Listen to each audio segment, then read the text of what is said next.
Hi, ganda. Miss Pengy Digits. Mahipo. Sarap. Patigim naman ng ano mo. Laki ng...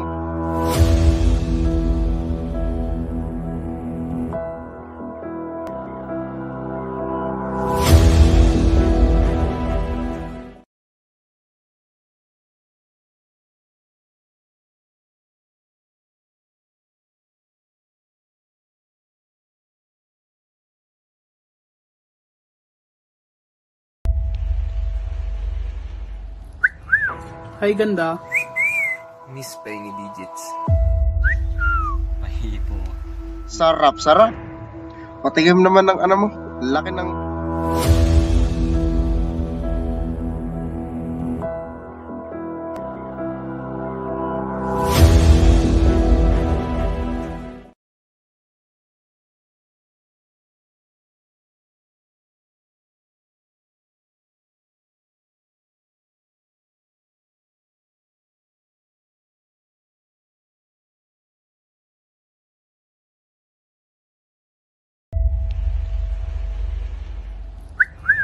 Hi, ganda. Miss Pengy Digits. Mahipo. Sarap. Patigim naman ng ano mo. Laki ng...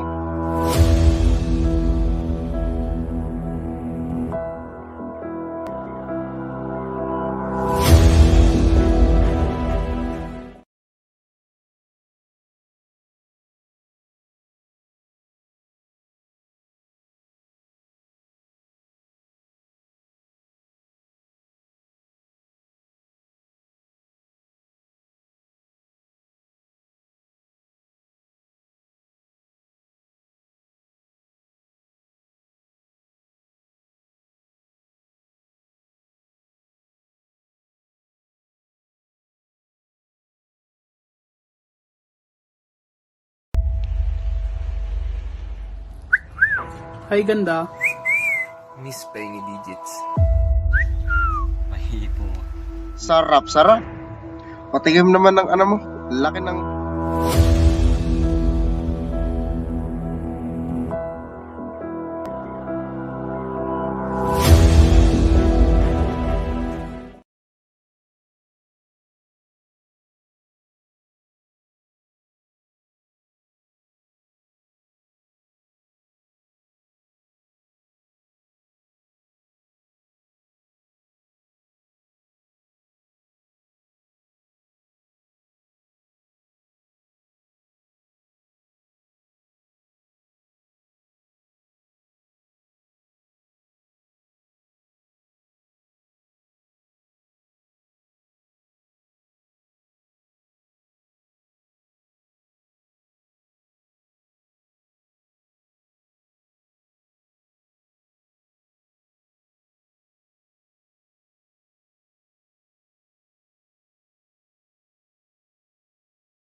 Hi, ganda. Miss Pengy Digits. Mahipo. Sarap. Patingin naman ng ano mo. Laki ng...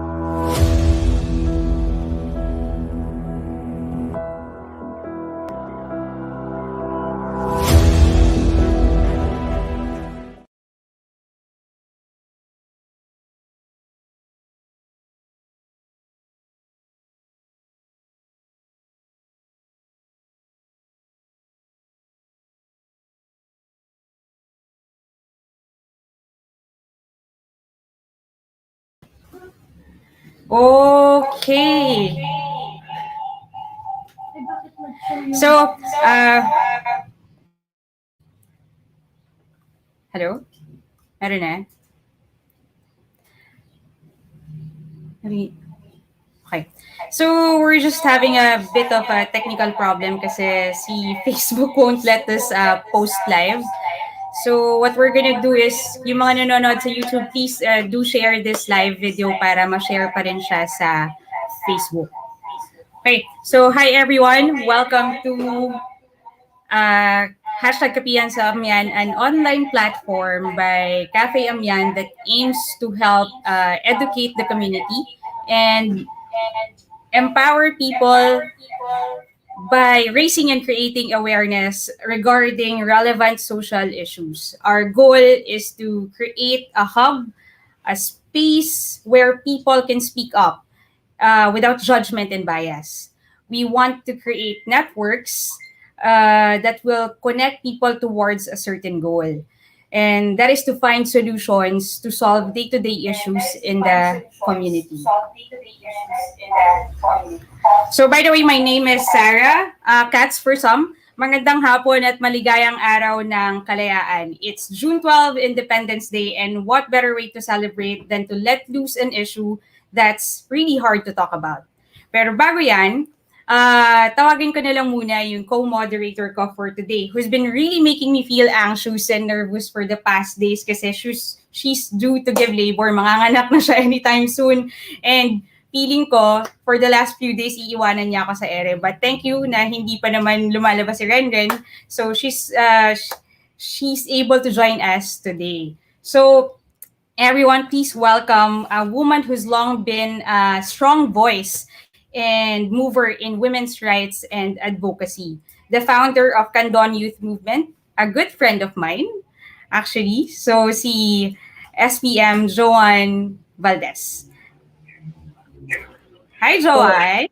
Hello, good afternoon. Thank you so much for this opportunity to be with you this afternoon. So, foremost, I'd like to greet everyone a beautiful, not so sunny afternoon. And it's so good to have coffee. So, special shout out to Amian Cafe for this, very yummy frap. And of course, very mainit yung ating topic this afternoon. So thank you for this collaboration. And this online kapian wouldn't be possible without the collaboration of course, Amian Cafe, the office of DMNICA Mendoza, Puso de Provincia, St. Martin de Porres Hospital, and Candon Youth Movement. So without further ado, Cats, baka we can already start the conversation this afternoon. Ano bang usapan natin for today? Paano mo ba ako napilit na gawin to? Paano natin napilit yung isa't isa? Baka ganun yung gusto nating sabihin, no? Yeah, this is a topic that is very timely. So as you can see, the video clips that has been rolling na paulit-ulit kanina. So this is about how to acknowledge, how to report, no, or how to prevent sexual harassment. So we've invited distinguished speakers or guests to be with us this afternoon to help us define ano nga ba itong hot topic natin this afternoon. So maybe we can start introducing our guests already. Sarah? Sige. Well, Our first, yes, ako ba yung first na mag-introduce? Yes, sure. Go ahead. Yung the first person who's joining us this afternoon dito sa kwentuhan natin is someone who's very knowledgeable pagdating sa laws. So I think when we talk about sexual harassment, it's very important na meron tayong legal consultant because sila yung makakatulong sa atin na mag-lead kung ano ba yung tama at mali and how do we really define harassment by law at kung ano yung mga protection na nandyan in place para maprotektahan yung mga tao para hindi ito mangyari and kung ano yung pwedeng gawin kapag nangyari na. So our first guest for today is a graduate of political science from St. Louis University. She took up her bachelor, she took up law from the University of Cordilleras and thereafter took up her masteral in law also sa San Beda naman. She's been a practicing lawyer for 13 years and an MTC judge. So judgment pa lang, medyo ano tayo dito, sure tayo na marami tayong matututunan. She's been an MTC judge for 5 years. So, ladies and gentlemen, our guest for today, no other than Judge Vida Jimeno. Welcome. Hi, Judge. Hello, Judge. Welcome to Kapitan. Hi, good afternoon. Thank you for inviting me for this program. But I hope na kinakabahan din ako. Kasi kahit alam natin yung batas kung minsan, it is hard to convey sa masa, no? Kasi of course our laws are written in English. So we'll try our best na naiintindihan yung provisions kapag may mga questions later on. Which is mahirap kung minsan Ilocano or Tagalog, but we'll try our best to expound and explain sa mas madaling lengguwahe na intindihin, sa mas madaling paraan na pwede nating intindihin. So, thank you, Joanne and Sarah, for this invitation. Yeah. Ganun lang, Judge. Very chill lang yung usapan natin. Chill lang po tayo.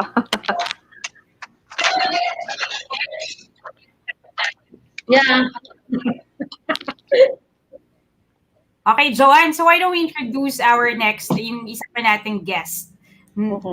So our next guest this afternoon is a very it's a co-advocate, fellow advocate natin sa women's rights, women empowerment, also youth empowerment. So she has passed ordinances about the matter, and we will let her explain in a while yung mga laws that protects us from this from this issue, So without further ado, let us welcome on board board member Micaela Carita Mendoza of the 1st District of Ilocos Sur.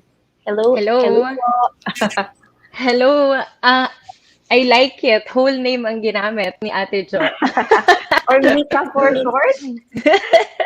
Hi everyone. Thank you for having me here. Dahil kinabahan si Judge Vida, kinabahan na din ako. Kinabahan na kayo lang. Ako talaga yung pinaka-kinabahan sa inyo kasi nagte-tech problem kami dito. Parang may sumasabotahe ng internet dito. But, sige. Anyway, tara, so let's start. Paano ba natin yung umpisan ito? Kasi medyo heavy talaga yung topic natin for today. So, Joanne, ako una magtatanong. It's very heavy. Okay. Go start the ano ba yung bastos? Nabastos ka na ba? Have you ever encountered situations wherein you felt that nabastos ka? Sige. Let's define ano nga ba ang bastos. So, yung unang tanong mo, well, for me, feeling ko nababastos ako kung when I'm put into a spot na uncomfortable ako, kapag ka natatrample yung human rights mo and hindi ka makagalaw. I mean, hindi ka yung freedom mo minsan parang nape-prevent siya, no? And instance na nabastos ako, well, Yeah, I would like to share something, no. When I was, I think this was years ago, I was teaching in Manila, in a university. And then I got a phone call, and then a fellow teacher called me, and he was asking about some things, no. And then in conversation, biglang nag-slip from nasaan ako to anong suot ko. And then from that, tinatanong niya kung anong kulay ng underwear ko. So, I think that made me so uncomfortable. So, I felt like nabastos talaga ako at that point. So, yun yung instance na nafe-feel ko na nababastos ako. Ikaw, Kats, I mean, how do you define bastos? And were there instances already that nabastos ka? Na-feel mo na nabastos ka? Parang sabi ko, wag mo nang tanongin sa akin kasi hindi ko maalala yung mga instances na gano'n. Kasi parang feeling ko sa utak ko, pag binabastos ako, I try to, binabaon ko para hindi ko na siya isip-isipin. But siguro yung, I think at some point in our lives, no, I think lahat naman tayo naka-experience ng pambabastos. And I think na-mention ko na sa'yo to before, yung pinaka naaalala ko lang was one time, I was in a subdivision pa namin. And I was walking, parang may kinuha ata ako na delivery from the guardhouse or sa labas. And I think I was catcalled. Yung parang, hi miss, ang ganda-ganda naman. So, isipin mo guard pa yung gumawa nun eh. So, isipin mo guard. And all the more na kapag yung mga gumagawa nun or yung mga expected mo na tao na poprotekta sa'yo, all the more that you'll feel very insecure. Diba? So, yun yung isa sa mga major instances na naaalala ko siya kasi it was someone na gusto ko sana nagde-depend ako. Yung security natin nakadepend sa kanila. But, anyone can do it. Walang pinipili kasi kung mambabastos ka talagang walang posisyon, hindi kaso kung anong estado mo sa buhay. So, all of us have a fair share talaga, no? Ang hirap actually i-define ng bastos. Sometimes I feel like bastos is more of a subjective, di ba? Kaya nga din, siguro importante yung pag-usapan natin ngayon. Ano nga ba yung bastos? Ano nga bastos? Yes. Ano nga ba yung bastos? In a context of the law or sexual harassment in a context of law. But tanong natin, how about tanong natin sa guest natin. Si Judge Vida kayo. Anyway, tama yung bastos kasi is, sabi ni Joanne kanina is, sabi niya, basta anything that makes someone uncomfortable, or make something that is offensive, pwede nating i-define yun as bastos.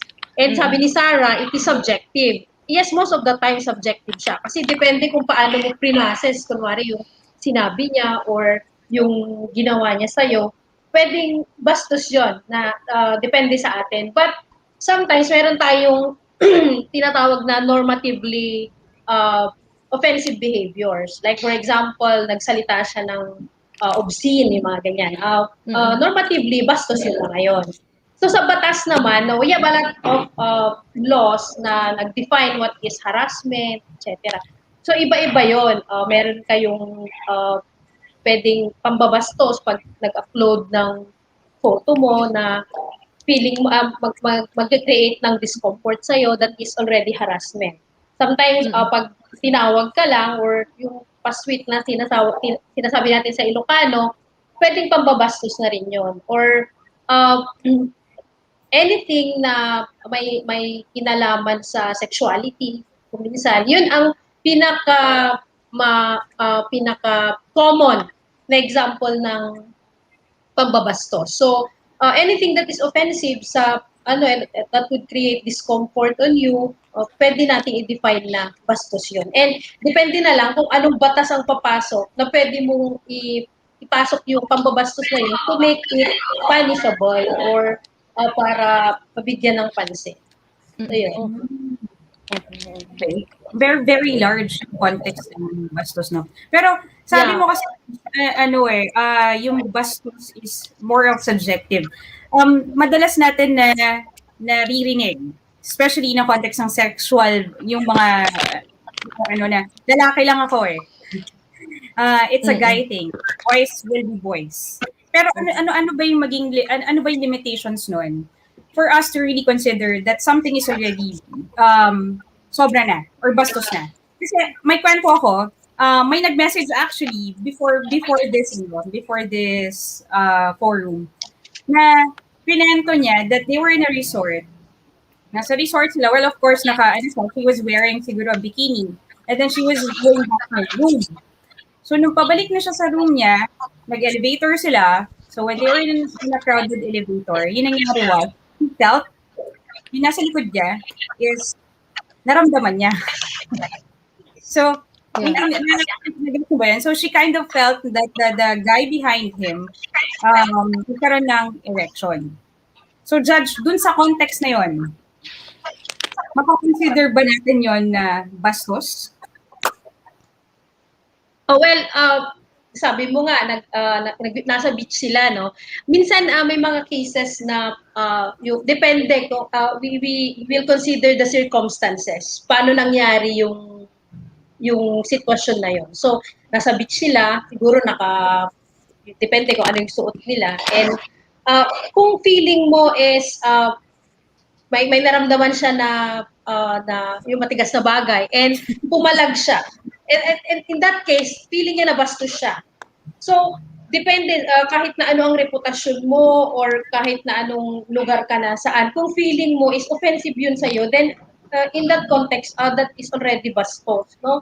Pero there are cases also na decided by the Supreme Court na nasa isang party sila, and then, ito nabasa ko, nangyari ito sa isang case. Nasa party sila, and then nag-inuman, yung kasama niya sa office, inakbayan siya, and then he started na hinawakan yung mga parts ng katawan niya. And then, she just let that guy do it. Hindi siya pumalam or etc. Sabi ng Supreme Court, that is no longer considered as harassment. Kasi if that is harassment, bakit hindi ka umalis or bakit hindi ka pumalag or ang daming ibang tao na pwedeng makasaksi kasi may consent. Tawag ka ng pansin, but you just let it happen. So, meaning to say, you're not harassed.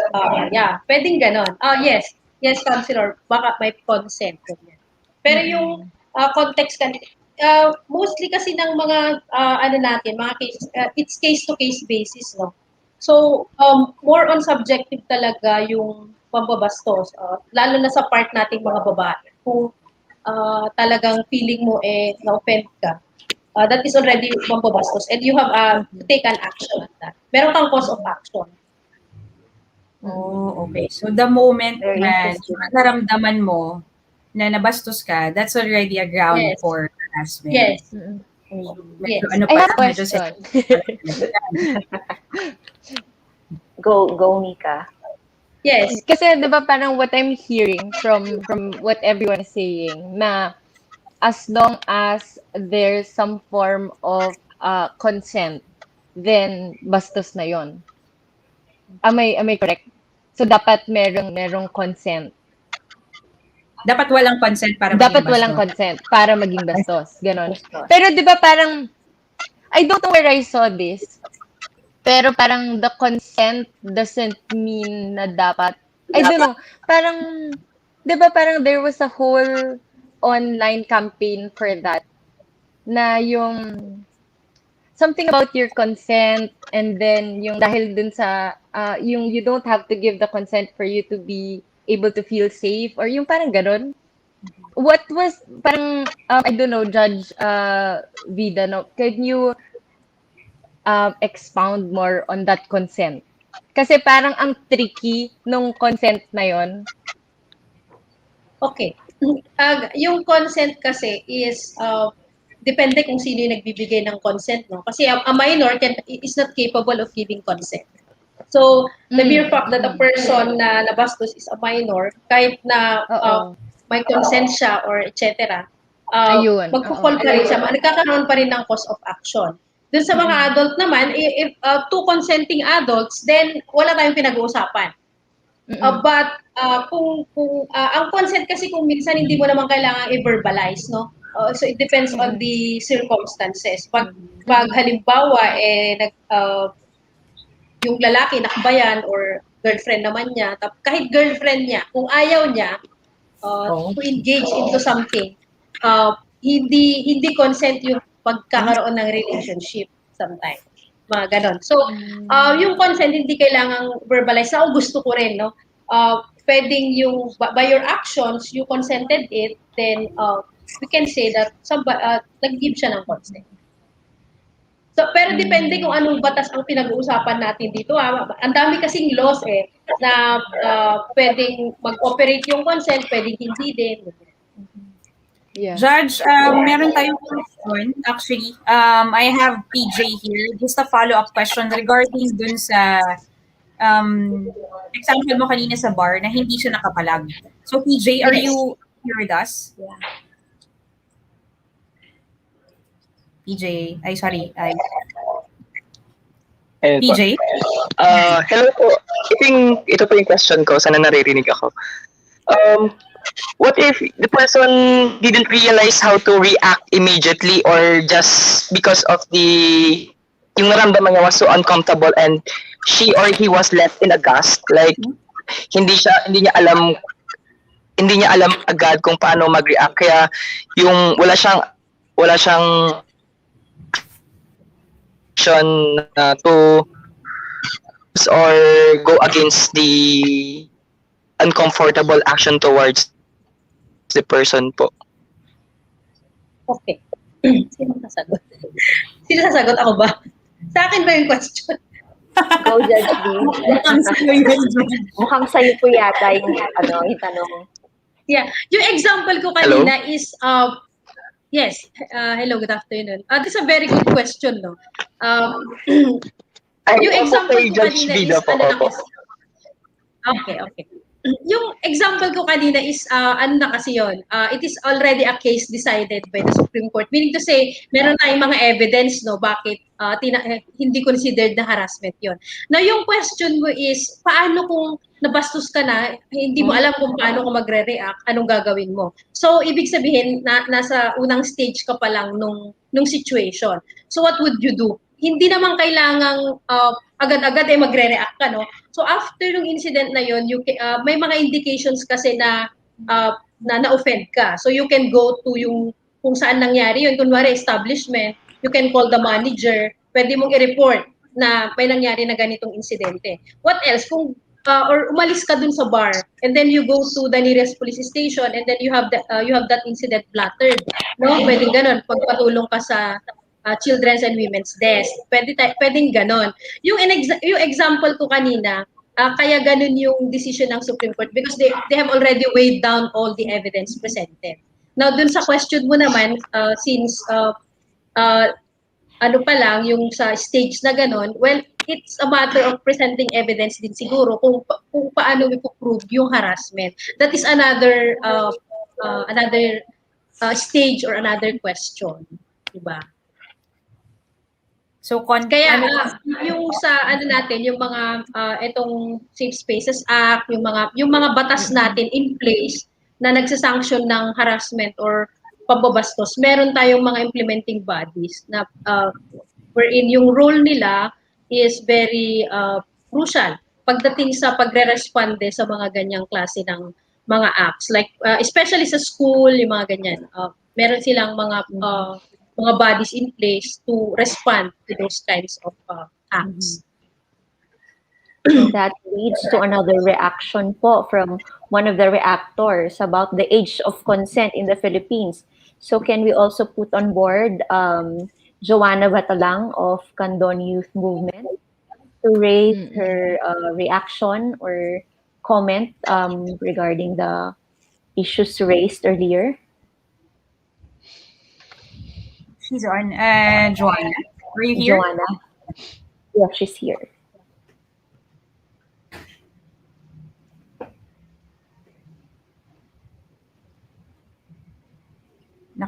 Sorry.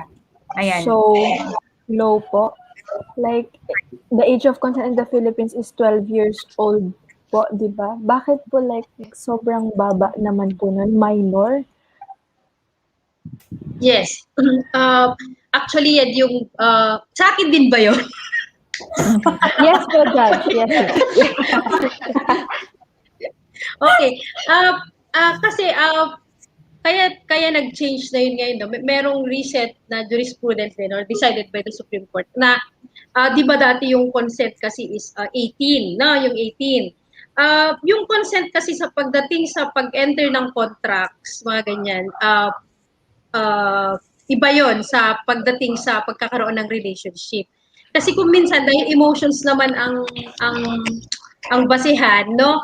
Yung 13 years old kasi kung minsan may boyfriend na, yung capable na siya to enter into no yung relationship na ganun. That's why binabaan na ganun yung consent, yung consent pagdating sa ganyan. But kahit na may consent kung minsan, there are cases na kahit may consent yung minor, kasi minor is 18 below eh. Kahit may consent yung minor, kung may ginawan siya ng may mga lascivious conduct or mga seduction, ganyan, the parents can still sue kung sino man yung gumawa nun. Kasi meron tayong consented abduction, mga ganun. Punishable pa rin siya. That is 12 to 18 years old, pwedeng punishable pa rin yung person who did it or the accused. Ganyan. Meron din tayong seduction na tinatawag kapag 12 years old ka pa lang tapos nagkaroon ng sexual intercourse with your boyfriend kahit na may consent, pwedeng mag-file yung parents ng case against the boyfriend even if it is consented. So may mga ganun tayo na mga batas, no? So doon papasok yung sinasabi ko kanina na yung consent, it depends. It is case-to-case basis. And I think also, Judge, no, it was filed by Senator Risa Hontiveros back in 2016. Yung Tres Marias bill wherein Yes. they were putting forefront the amendment to the anti-harassment law and yung anti-rape law, yung age to raise yung age nung Consent. rate of consent, no? So hindi siya nag-prosper, so some of the provisions were incorporated doon sa Safe Spaces Act. And then ngayon when I researched on it, parang they will again refile another bill. It's called Tres Hijas Bill, which is yun na talaga yung tututukan nila to raise yung age of consent. So from I think 13 yata yung existing law, ma-raise siya to 18. So parang yun po as in relations to sexual harassment. Joanne, I have a question. Bago pa na naman ba yan? Yes, that's Is that a new law? Bagong law ba yan? Ipa-file siya sa next. Yeah, ipa-file siya sa... Grabe. Medyo nalilito na ako kasi sa topic pa lang na natin na to, ang dami ko nang na-review na laws regarding sexual harassment. Yes. Bakit? Pag-usapan natin, ano-ano na nga ba talaga yung laws, policies, or local ordinances against sexual harassment na nandyan? Saka, bakit ang dami-dami? Maybe we can ask BM Nika Mendoza since Hindi, she has passed ordinances. Ordinances at the provincial level na covered tayo dito sa Candon. So, thank you for filing those ordinances, BM Nika. Maybe you can tell us more about those Kasi here in the province, we've passed several laws that would protect the women and the children here, no? Isa na doon yung gender-based violence, nandyan na rin yung VAUCIDES, nandyan na yung safe spaces, sinimulan na natin yan. And we have several legislations that are pending, which is yung anti-sexual exploitation and the Women and Gender Code. We are trying to parang upgrade that into something that would cover all the issues that the women here in the province and the children are encountering during these times. No? Pero tama nga yung sinabi ni Ate Katz, parang dami-dami na. And I'd like to believe, no, na parang at the moment that happens to you, no? Kung kunwari bastos ka, hindi naman yan lalabas sa utak mo na, teka lang, merong sa ganito law, merong ganitong law, merong ganitong law, ganyan law.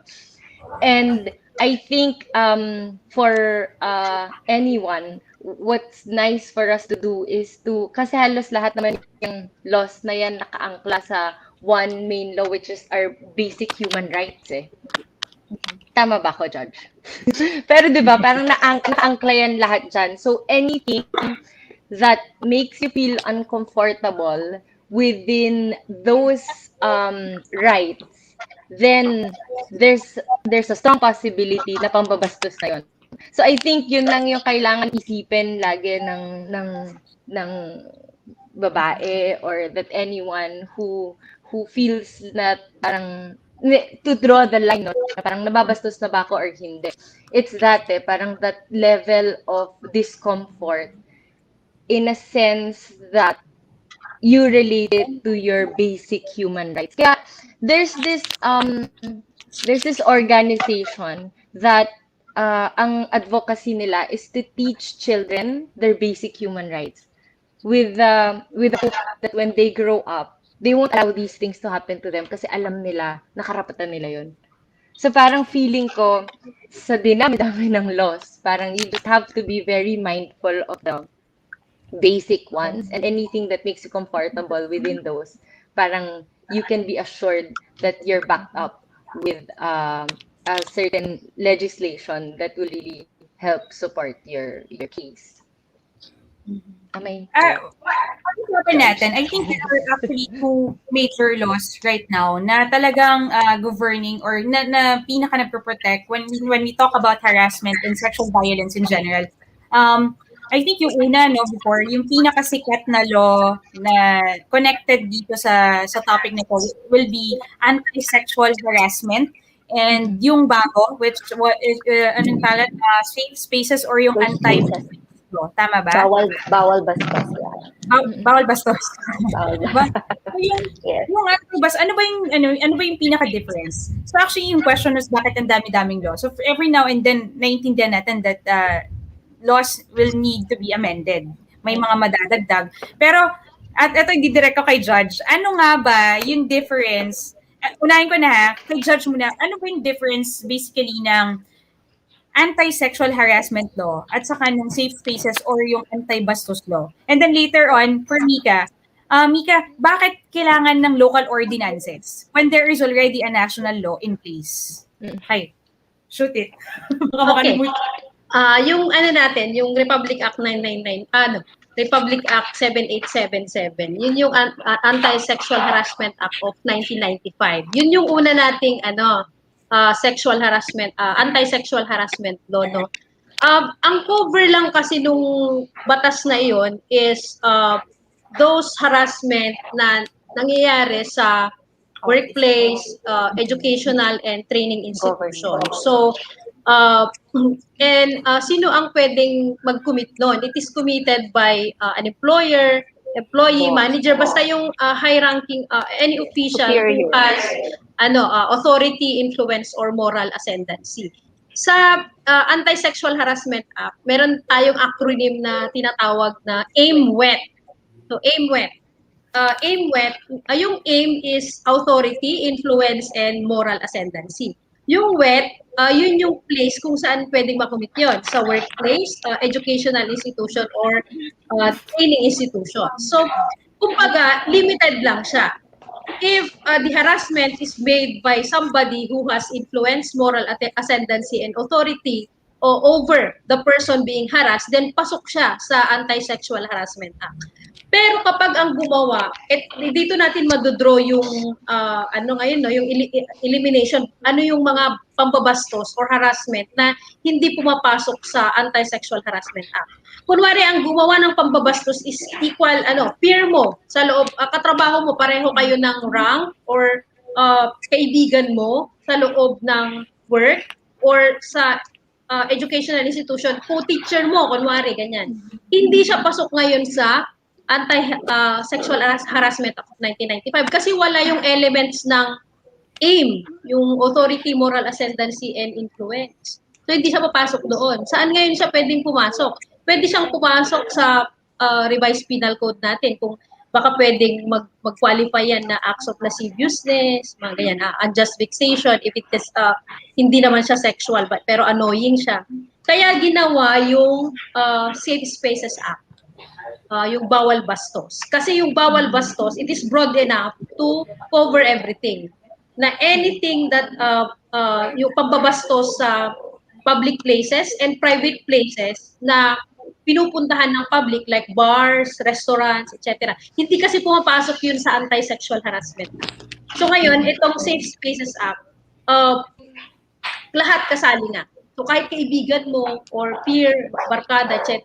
Kung binastos ka sa public utility vehicles, mga ganyan, pasok na siya ngayon sa Safe Spaces Act. Or anything na, ang daming punishable acts na in-enumerate dito, which are not enumerated in the Sexual Harassment Act of 1995. So ito, catch-all na itong Bawal Bastos Law. Yun ang pagkakaiba nila. Kumbaga yung Anti-Sexual Harassment Act, limited lang siya doon sa AIMWET.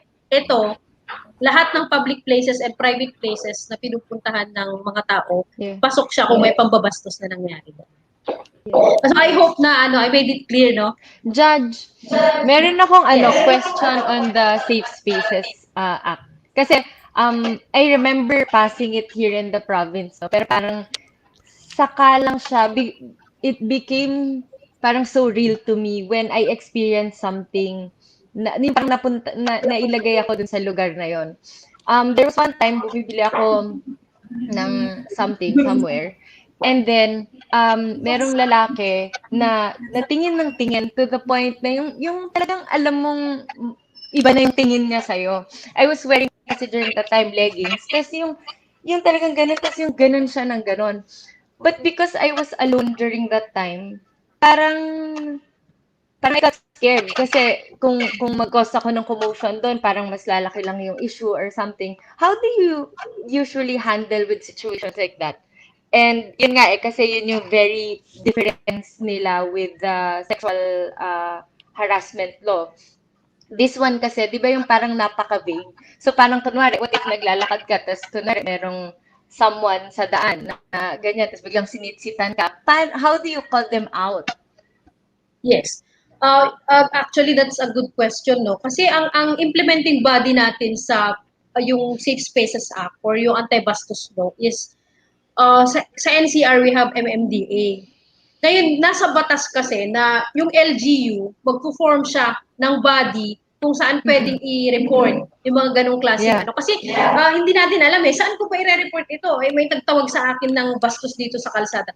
Pero ang pinaka-safe ngayon is yung pagbabae ka, syempre of course, and yung mga, yung mga LGBTQ, pwede din sila doon sa yung Women and Protection or the PNP.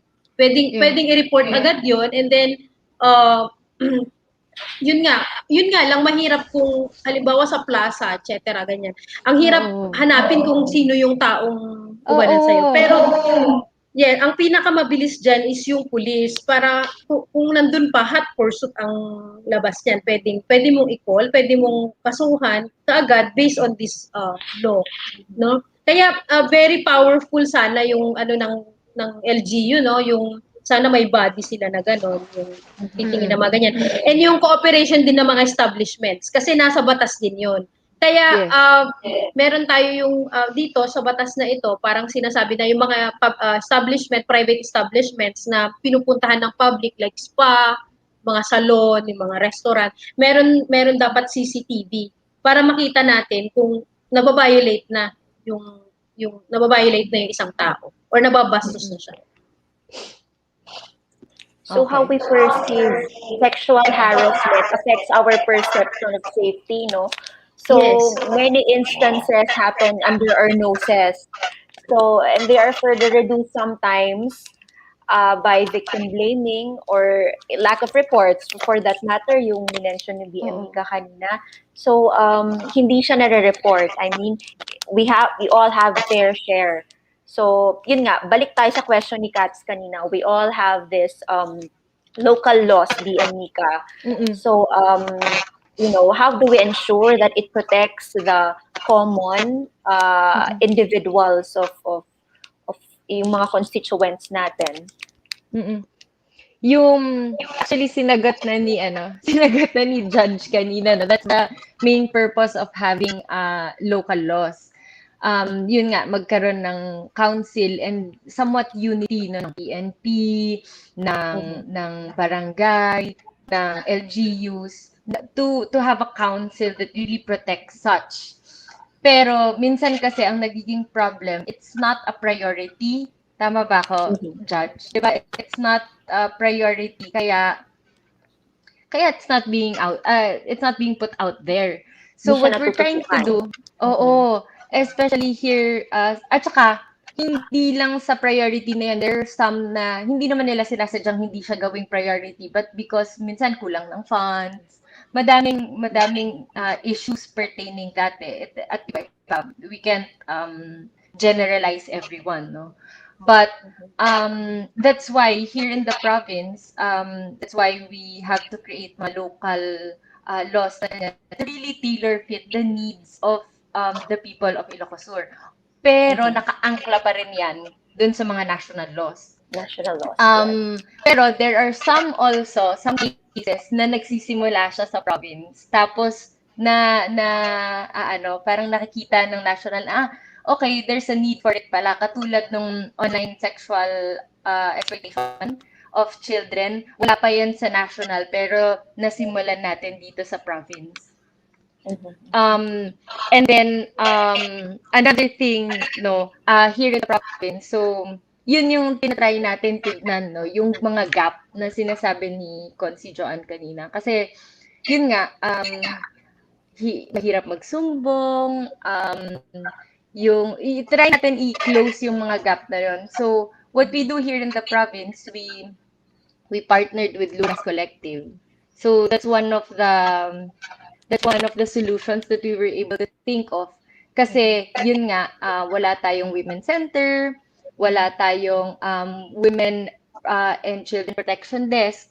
So to cut that gap, at saka wala rin namang online sumbungan, we try to partner with Lunas Collective. They are a chat service through Facebook. So anyone can just message them on problems when it comes to gender-based violence and reproductive health. Ang kinaganda nito, yung parang meron kang, ang problema kasi when these things happen to you, sometimes parang naghanap ka ng kausap mo diba? For you to be able to know the next steps to take. Kasi parang, okay, sasampahan ko ba siya ng kaso? Mali ba yung ginawa ko? Tama ba siya? Ano ba yung So, it's nice to have someone knowledge. Alam mo yung hindi lang puro Google, kasi minsan baka mali rin yung mahanap natin online. So at least merong parang ganito, merong kang makakausap na ito yung nangyari sa akin, paano ba? So that's what Lunas Collective is all about. And then what they also do, isang kinaganda nun, they bridge you to the right people, meaning sa mga police, kung if they feel na parang you need to talk to a doctor, then they will lead you to a doctor. If they think that you need to talk to the barangay, ililid ka nila sa barangay.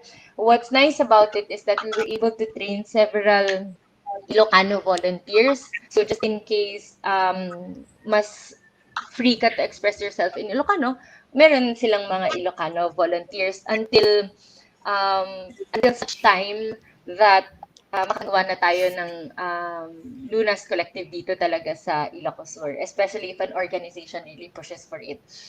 Then, mas magiging effective yun. But for now, that's what we're doing. We also passed legislation on the creation of the Women and Children Protection Desk. Kasi nabalitaan ko that pagka pala merong mga cases na ganito dito sa province, you have to go to a Women and Protection unit. It's a one-stop shop that helps you with everything you need when it comes to your protection and safety and all of these things, no? Para magtuloy yung kaso. Ang nangyayari pala, since we do not have something like that, some of the victims, survivors, they have to go to the nearby provinces. Tapos, syempre, kanila pa yung fare. Di ba, imagine the trauma that has happened to them already. Tapos, yung lahat pa yun, you have to go through all of those things. Magta-travel ka pa, kung saan-saan ka pa pupunta. Di ba, parang hassle. Yun yung itinatry natin, i-close yung gap. So, that's why we passed that ordinance para pag meron na tayo dito sa province, they don't have to go to a different province to file that. At saka para magkaroon din sila ng security and assurance that within here in our province, we're safe. At saka matatakot din siguro yung mga ng babastos, 'di ba? Kasi ang lapit na ng mga pagsusumbungan ng mga tao. So later on, we will flash yung details ng Lunas Collective, no? So kung gusto nilang i-explore yon, kung may experience sila, they can always message or tap Lunas Collective, for advice or to link them to, organizations that can help them, be it government or non-government. So yeah, thank you so much, B and Mika, for that. We have a reaction from one of our panel. So PJ, Cats, can we let PJ in to raise yung kanyang reaction? Hi PJ. Tayo sa Facebook. Hi PJ. PJ is on mute. Hey, PJ? I think you're still on mute. In-unmute ko na po siya. PJ, are you there? Think we're having... Yeah, so he said, kapag po ba online nangyari yung offense, sakop po ba yun ng batas? Example, sa private conversation. So maybe Judge Vida can answer this question. Yes, yes, sakop siya. Yung ano natin, anti-bastos natin, kasali dito yung gender-based online harassment. So, anything, any use of communication technology na merong sexist remarks, comments through online, whether ginawa niya publicly or through private messages, ano pa rin siya, sanction siya under the law. Kahit yung incessant messaging na may mga may kahalong harassment, kasali siya. So, sanction siya under the law. So, screen capture and save. Yung Yes. You need to screenshot it. I have a question. For anti-bastos law, is this gender sensitive? Babae lang ba yung pinoprotect nito or even men? Because we want to expound on that. Lahat kasali. Pwede kahit sa ano. Kaya catch all siya unlike sa ibang batas. I think also yung magandang pag-usapan natin, let's expound a bit more on the anti-bastos law kasi sobrang catch-all nga siya. That it correct me Judge Vida if because it also hindi lang LGU yung minamandate niya to create parang committee, even private establishments actually. Yes. So you as a company or a private business or institution, yung anti-bastos law or yung safe spaces is demanding you to parang gumawa kayo ng policies para magkaroon ng prevention for sexual harassment. And in the event na mangyari na nagkaroon ng sexual harassment, I think you are also required by law ng law na ito na gumawa ng aksyon to investigate. Tama ba yun? Yes. Tama yun. Will this private establishments be held liable kung wala silang ginawang aksyon? I think so. I think so. Yes, meron liability ang pero hindi kasi dinefine dito sa batas kung but may mga fine minimum of 5,000 pesos. May mga ganun siya na mga sanctions kapag walang pag hindi naggawa yung kunwari yung school or any establishment na anything that would prevent that sexual harassment or pambabastos. What about Okay, go on, Kat. Hindi, sige. Okay ko na. Okay. I'm just wondering with regard to a hospital setting, no? I mean, of course, medical practitioners, are also can also be the perpetrators or the offenders for this, no? But how do we deal with this, Judge? Yung sa hospital. In Siguro si hospital Kat setting. ang ano dyan. At Pero ang alam ko, meron namang mechanism, may board ang hospital, ang alam ko Yes. pagdating sa ganyan. Yes. Cats as So, the administrator depende sa policies nila. of Continue, SMPH. Yeah. ano ba yung question mo? Paano mapoprotect yung Yeah. tama How ba? do we deal with this, or how do we prevent Sexual harassment from happening between among healthcare provider at saka providers and the patient? Okay. Gawin natin, wag naman natin gawing bias yung question na automatic na yung healthcare provider is the perpetrator. Just in case. Medyo na-hot ako dun na. Medyo mainit. Okay. Well, I want to speak as a healthcare provider. Ako, magdi-disclaimer ako, I'm not a doctor, I'm not a medical practitioner. So, my answer dito is purely based on my knowledge on policies inside the hospital. Or even policies na hindi unwritten. Let's say, for example, paano ba mapoprotektahan yung pasyente kapag, di ba, nagpa-check up? Or yan ba yung gusto mong i-lead na question? I think in general, I mean kasi 'di ba, kailangan may physical kailangan may physical check-up yung pasyente, How can they protect themselves? Yung number one kasi na importante between a healthcare provider and the patient is to establish trust and rapport. So there must be a art of communication. Dun pa lang sa pag nagpakonsulta yung pasyente. And automatic kasi, hindi naman automatic, but most of the time, kapag nagpunta ka ng ospital, meron physical exam. And during those medical exam, most of the time, involve yung private parts ng katawan or even to the point na yung injections. Ganun talaga sa setting. Mag-iwasan yung harassment or abuse. It's a two-way protection. Hindi lang para sa protection ng pasyente, but protection din ng doktor. So ikaw na doktor, nag-aral ka for how many years, dapat protektahan mo yung practice mo by being able to convey to the patient ano yung gagawin mo. So if you're gonna touch the patient, halimbawa, you're gonna touch the patient sa private parts or sensitive parts, you must be able to explain, ma'am, sir, we have to check you on this. So kailangan natin i-check yung breast mo. Okay lang ba sa'yo? Again, there's still, dapat may consent pa rin doon. Consent, yes, consent. May consent. Kung yung pasyente, hindi siya komportable na i-check up mo siya dun sa private part niya, then walang mangyayaring physical exam. Hindi mo mapipilit yung pasyente. Pangalawa, chaperone or third party. If it involves like a physical exam, you have to touch the patient on their private parts or sensitive parts, it's highly recommended, especially for minors, na merong third party. Hindi lang ito for the protection of the patient, but also protection yan ng doktor. And halimbawa yung pasyente, let's say for example, i-check ka sa IE, tapos opposite sex yung doctor at yung patient.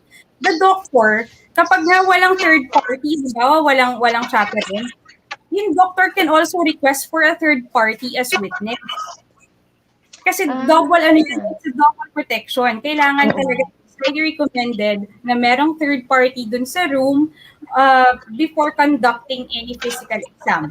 Again, that kind of protection is double. Dalawa yun. It protects both the practitioner at saka yung pasyente. The patient. Oo. So both doctor at saka yung pasyente, pwede kang mag-refuse. You can refuse if you're not comfortable. If you think na sasabotage or mako-compromise yung practice mo, or if you as a patient, you do not feel comfortable na hawakan ka dito, or if physical exam ka, then by all means, it's okay. Walang pilitan. It's okay to say no. It's okay to say no. It's okay to say no in a context ng hospital setting. So hindi pwede yun. Hindi pwede yung parang, i-check kita. Kasi minsan, pag sobrang toxic kasi sa hospital, no, nangyayari din kasi yan. I wanna play fair kasi minsan pag sobrang bilis na nangyayari sa hospital or nasislip out yun, nakakalimutan. But we have to remember na dapat yun yung mga importanteng steps that protects both the doctor healthcare provider and the patient. So dapat lagi natin tandaan, kung hindi ka komportable or kung hindi mo you as a patient, hindi mo naiintindihan ano yung gagawin sa'yo ng doktor, then it's okay to ask and it's okay na mag-refuse. Dapat yun yung I think tatandaan. that's a nice campaign. Oh. Na it's okay to say no and it's okay to ask. Kasi minsan parang yan yung kinakatakutan natin. Parang ano ka ba, nandiyan ka na, nakakahiya. O, diba? Parang umuo ka na lang. Di ba may ganon na parang judgment or I don't know, parang nasanay tayo na ganon. Or sometimes you feel like, was that even proper? You know, just because. Oo. Di ba parang, uy, because, doctor yun. Or, uy, ganun yun. Tapos, or parang ang busy niya. Tapos, no ka, ganyan. Actually, yun yung isang problema minsan because, syempre, kung pasyente ka, you think na, Dr. Thomas, alam niya. It's really important na kapag hindi ka comfortable, and not just in a healthcare setting, if you're not comfortable with something, you have to ask and you have to verbalize your discomfort. I don't feel comfortable about this. Pwede ba natin i-explain? Or kasi healthcare provider, you are being taught at school to yung art of communication on how you're able to establish yung trust between doctor and patient, nurse-patient. Kailangan alam natin yan. Because the one important thing between healthcare provider and patient is yung trust. Yung level of trust nila sa isa't isa. Kapag nawala yun, then lipat tayo sa ibang provider siguro. Yeah. So, pero, alam mo, going back to my experience, yung bumibili nga ako sa isang shop, tapos biglang may tumitingin sa akin. But because it was just the two of us there, kasi walang tao dun sa harap eh. Although parang yung setting niya nasa market, may mga tao din dun. Parang in my head, basta itong ginagawa niya sa akin, pero I don't want to make a scene anymore. Yung may ganong, so, I don't know, I'm just thinking about how we can strengthen yung mga campaigns na mawala na yung stigma na yun sa mga tao. Kasi parang it could also be the same for someone who's getting a checkup, diba? Parang nandun siya na parang, pero parang kahit kung pumiglas man ako dito or sumigaw man ako dito, I'm just going to make a scene. And then, syempre, lalaki to, mas malaki siya sa akin. Alam mo yun? Yung ganun na thinking, 'di ba, na parang hayaan mo na lang. 'Di ba may ganoon, tapos saka na lang ako magsusumang later on.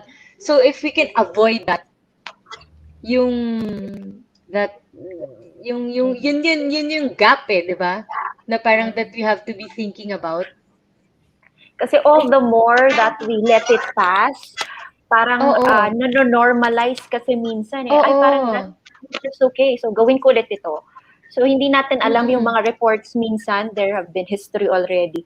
So, parang I think it takes guts then. And if we want to protect other women, I think we have to report or we have to put it at the forefront na, hey, it happened to me. You know, this is not good. You know, I'm not comfortable. I'm not gonna allow it. So, I think kailangan malinaw din sa ating, well, not just for us women, no? We have trans people, we have male also who are subjected to catcalling and sexual harassment. So I think kailangan din natin ma-define kung hanggang kailan natin pwedeng i-let go to. Pero I think the matter in itself, mas kailangan natin ng vigilance at mas kailangan natin siguro ng konting effort. Actually, hindi tama to, para ma-correct na yung practices na to. So, which leads us to another reaction na tinatanong sa atin kung meron bang inviting factors para sa isang perpetrator to commit such violence. So, ito yung sinasabi natin kaninang victim blaming, no? Na yung inviting factors na kaya siya nababastos, it's just because of the suot niya.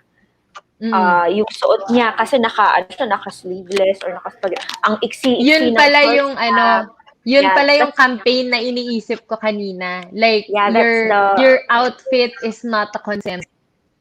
Yes. Kasi meron namang mga women, I mean, naka-all uniform, nababastos pa din.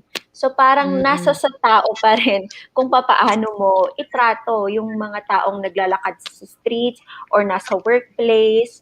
So, that's not an excuse at all. I mean, let's not wag nating gawing reason yung suot ng tao at nakaka-invite siya sa pambabastos, no? Because wala talagang excuse yan. So, yun. Question si Judge Pida, was there ever like may mga cases na ba before that yung naging suot or how the women carried herself into context para perpetrators can get away with their with the abuse? May nangyari na bang gano'n na halimbawa ang sobrang ikli lang ng kasinasuot? No?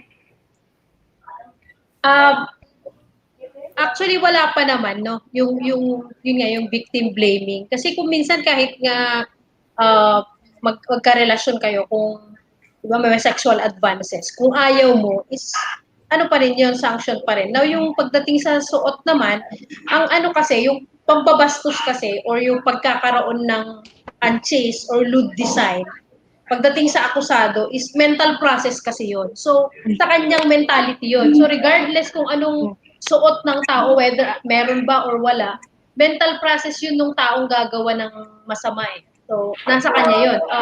Hindi pwedeng i-blame yung gano'n, nakasuot ng sexy, etc. Kasi, hindi naman yun overt act or hindi naman yun criminal act eh, para mag-invite ng any violence, diba? So, yung pumabastos or yung unchaste design is a mental process on the part of the perpetrator. Oo nga. Follow-up ko yan, George.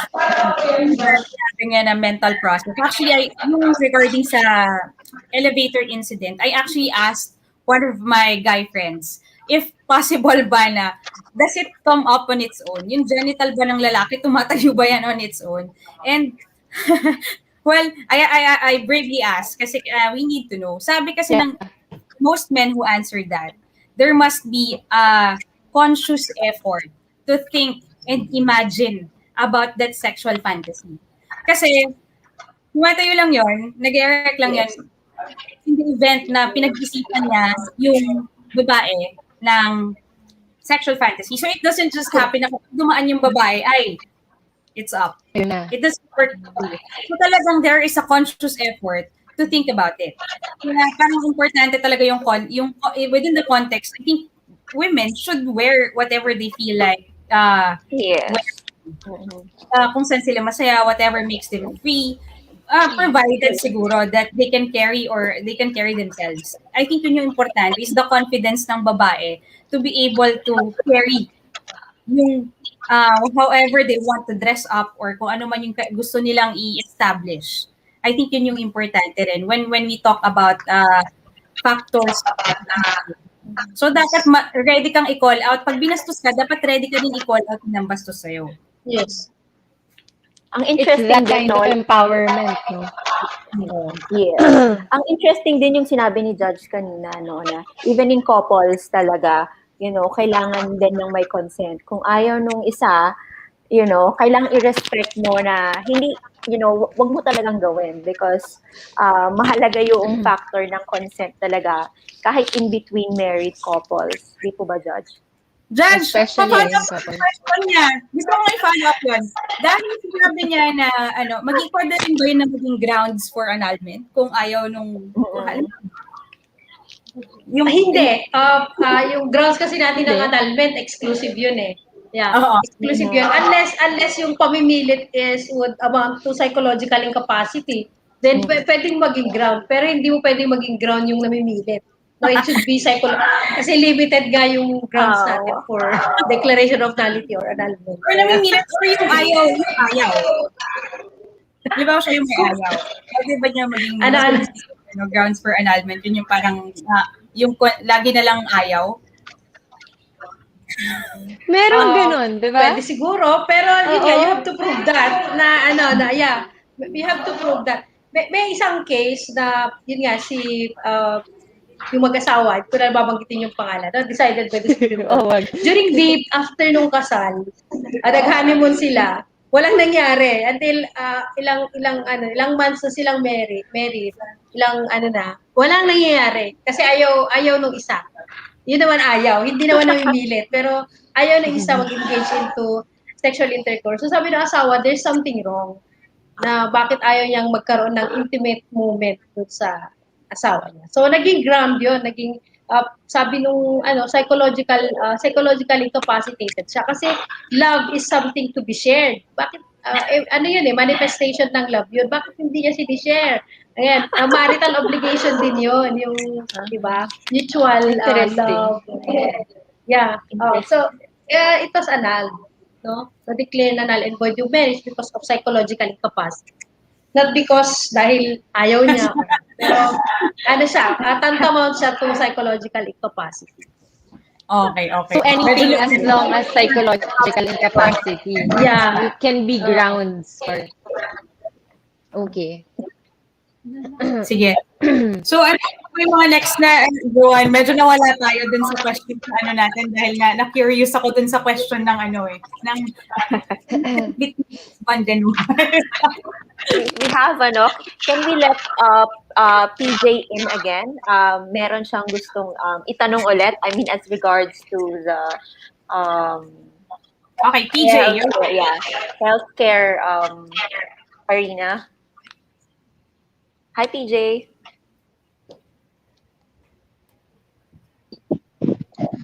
Hello po. Yes, PJ. Ito na po ba yung sa question mo kanina na pinakahuli? Yes.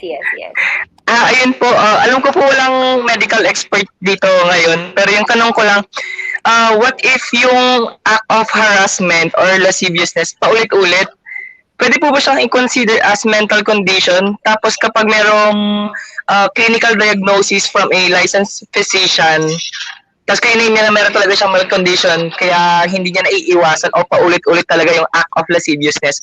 Ano naman po ulit yung say ng isang legal expert po doon?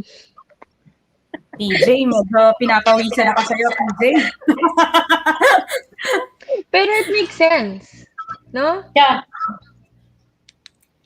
Yeah. PJ, wag mong bigyan ng legal strategy. ng ulo ko dito. Pero Judge, yun bang I think I'll expound on PJ's question. Repeated acts of sexual harassment or acts of lasciviousness. Pwede ba itong i-convert into a mental condition if really it is a mental condition? Or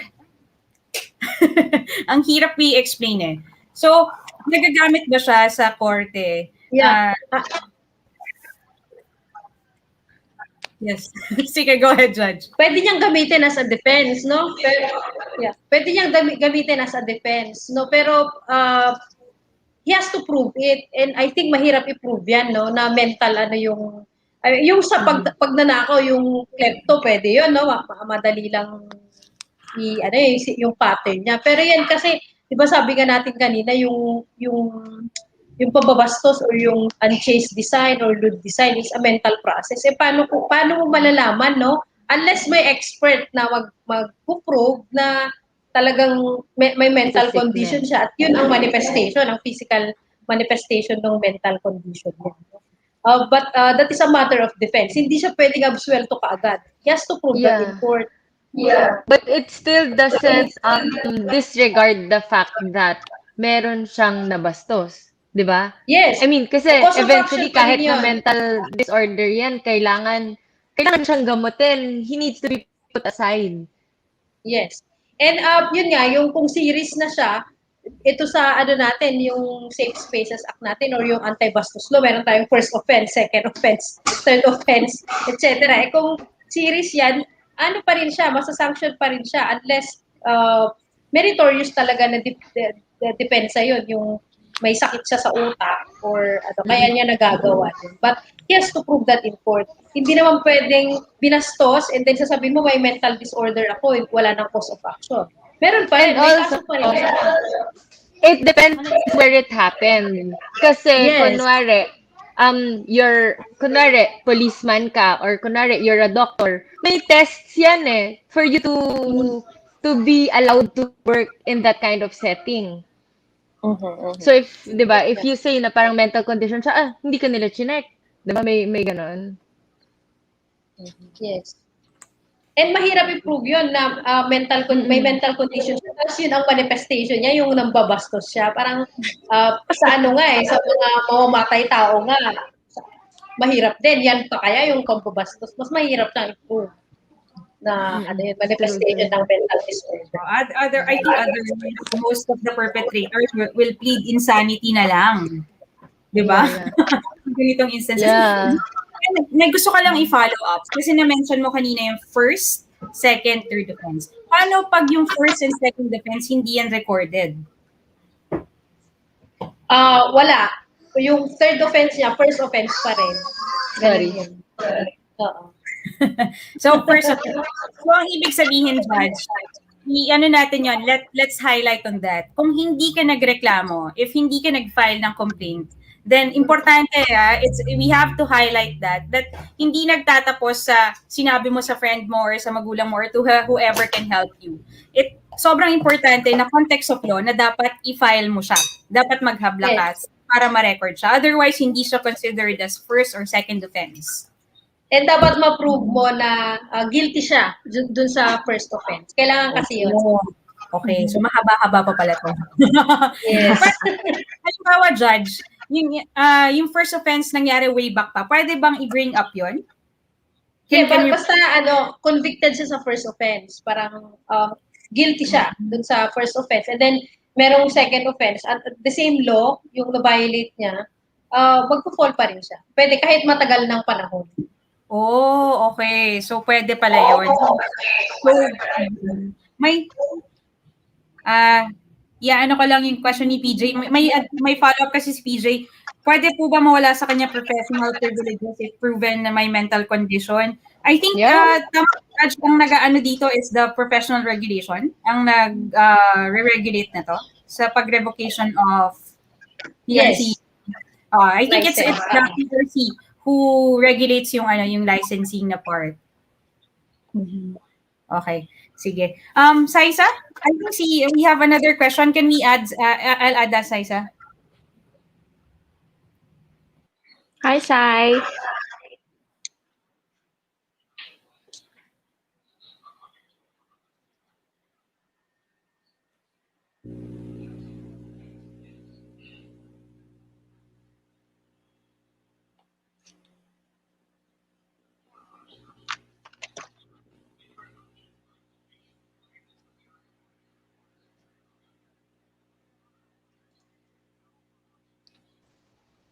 Nakamute ata. Okay na po? Ayan, Saisa. Yes, we can hear you Hello now. po. Hi. Yung question niya po dito, sa ano po siya sa teacher po siya, so gay siya. Ito yung question niya.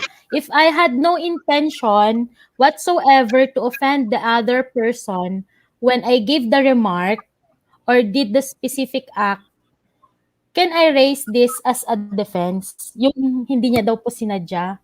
Because sabi niya dito, can I return what they did to me because they judged me already without asking? So parang false accusation daw yon. So ulitin ko po. If I had no intention whatsoever to offend the person when I gave the remark or did the specific act, can I raise this as a defense? Or can I return what they did to me because they already judged me without asking?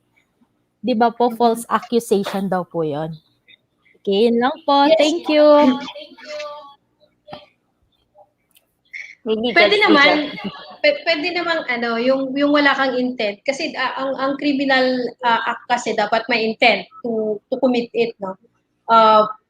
Kaso kung wala kang intent, pwede mong maging defense yun na you can offer it as a defense pagdating ng trial ng case. Now, yung pwede mong balikan ba, pwede ka bang mag-counter charge pwede din naman kasi karapatan mo rin naman yan if you think that you have a cause of action and na-violate din yung karapatan mo bilang isang tao, pwede din naman mag-counter. Ay, Judge, meron ako follow-up doon. Yes. What Council. if, kunwari, ayun, something happened like that na nga, tapos nag-report ka, sinabi mo na, binastos ako nitong taong to. What if ang sagot naman niya na, wala akong ginagawa. Dahil walang CCTV, walang nakakita, walang anything. How do you deal with that? How would you prove? Well, yung testimony mo, kasi yung pambabastos kasi kung minsan ginagawa yan dun sa place na walang nakakita. Wala kang ibang witness kundi yung sarili mo lang. So, it's for you to prove it in court. And meron naman kaming, siguro, ewan ko, natutunan ko na rin in time, yung malalaman mo kung nagsisinungaling or nag-iimbento yung tao. Madali lang malaman yan sa korte kung fabricated yung story or hindi. So, it's a matter of evidence lahat yan. Pag sinabi mong nabastos ka, then you have to prove it. And aside sa, kung wala kang makuhang witness, pero credible naman yung testimony mo or yung nabastos, then that is a big factor. No? Kasi ang witnesses naman natin dapat competent, credible, mga ganyan. So, malalaman natin kung ano siya, fabricated or fake lang, gumagawa ng istorya. Yeah. Pero kasi 'di ba parang yung system dito sa Philippines in general, 'di ba? Na parang you will have to go through so much trials. Isipin mo parang sinitsitan ka lang ng taong yun, parang ang dami ng hassle. Pupunta ka sa trial court. Pupunta ka sa, 'di ba yung parang kung ano-ano yung maghanap ka ng lawyer mo, maghanap ka ng ang daming proseso para lang dun sa taong nang sit-sit sa'yo. Yeah, pero Diba? kung hindi naman natin kasi gagawin, parang yun nga, magiging normal siya. Normalize. Magiging normal na siya. Oo. Okay. So, yun nga. So that leads us to another question. Di ba nga, sabi natin kanina, some of these incidents are very hard to document. And offenders think that they can get away with them. And so, victims usually don't report it, yung harassment they're experiencing. So, either BM Nika or Judge Vids, parang how do you think we can address this? I mean, your 2 cents about the matter. I mean, yung problem of reporting. So, paano natin kaya masosolusyonan ito? Si Mika, mauna ka. Ulitin ko siguro yung sinabi ni Judge kanina, no? Kung pwedeng palakasin natin yung samahan nung council na nagbubuo ng Bawal Bastos in every LGU, then I think would be able to cut through all these problems. Diba? And the barangays also. That's one for me. Oo. And another thing is to really empower the people. Kasi yun nga, 'di ba, parang nandun pa rin yung kinakatakot mo na parang pero kinakatakutan niya. Ano naman ako as compared to that person? 'Di ba, meron pa rin yung ganung thinking minsan, 'di ba, na parang sino ba ako as compared to that? Kunwari, teacher mo, kunwari, boss mo. Hala, paano pag magsumbong ako, matatanggalan ako ng trabaho? Or, 'di ba? Or students ba? Madaming baka ma-affect yung grades ko o mga ganon. Students, baka bumagsak ako, paano na yan? Magkakaroon na ng red mark yung ano ko, 'di ba? Yung aking parang grades. So, like things like that.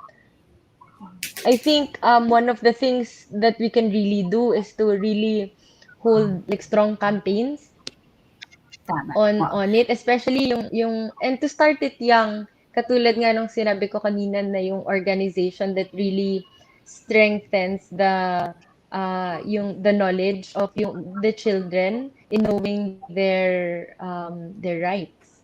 Diba? It's very simple. May kanta sila, ginawa nilang kanta, tinuturo nila yung lahat ng bata. And imagine if all the kids, diba, know their rights, they'll grow up knowing it. They won't allow these things to happen to them, 'di ba? As simple as yung sinabi mo kanina, Ate Jo, yung it's okay to say no. Pero 'di ba parang we still find that so hard until now. Imagine nung nangyari sa akin yun, parang hello, ako na to, ako yung nagpasa ng Safe Spaces Act. Ako yung nagpasa ng 'di ba na parang mas wala akong magawa, 'di ba? Parang I felt so paralyzed during that time kasi parang papalakihin ko pa ba yung problema? Wala naman kasi akong makitang pagsusumbungan ko. Wala akong makitang, alam mo yon yung mga, yung ganang mga thinking, diba? At saka mga fear. So, yun, a lot of it is really empowerment. And And to meron add akong to that, Hindi na kasi pumapasok yung mga questions from our viewers because we are now live actually sa Facebook, no? May mga questions na tayo and medyo nagiging interesting. Kailangan natin i-backtrack ng konti yung ano. Eto, this one, yung question came from a lalaki to. Lalaki siya. So, yung question niya is, hindi ba nagdadamit ng sexy yung mga babae or ibang babae to attract attention? Pwede nga ako sumagot nun. Sagot. I think, di ba that's their way of showing their themselves. personality, expressing Yes. themselves, parang ganun.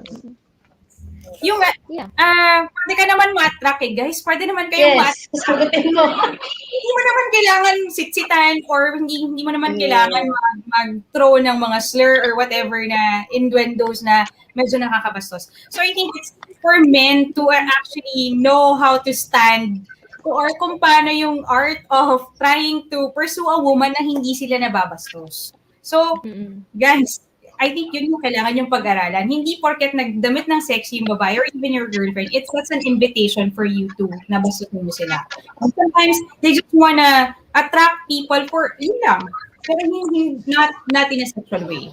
So, I think yun yung boundary or limitation na kailangan natin ipaintindi na attraction is different from, yung to attract you is different from inviting you to a sexual, in a sexual context. Yeah. Sana nasagot natin yun. I think also that a lot of it has to start with families. Meaning yung mga bata. Kung, di ba parang growing up kasi parang may time na parang normal yung pagsisit-sit. Siyempre, those kids will grow up seeing na parang, uy, normal yun. Uy, sexy mo naman. Di ba minsan may mga nakikita videos online na parang, wow, chicks, yung ganon. Tapos bata yung nagsasabi.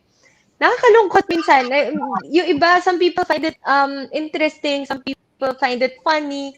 Pero tignan mo naman in the long run, 'di ba? Parang how that can really cause harm to other people. So, parang a lot of it really is strengthening family values also. Totoo yan. So, sige. So, medyo na late talaga yung mga ibang questions. Kasi babalik na naman tayo sa kung ano yung, how do we define harassment or kung ano talaga yung bastos.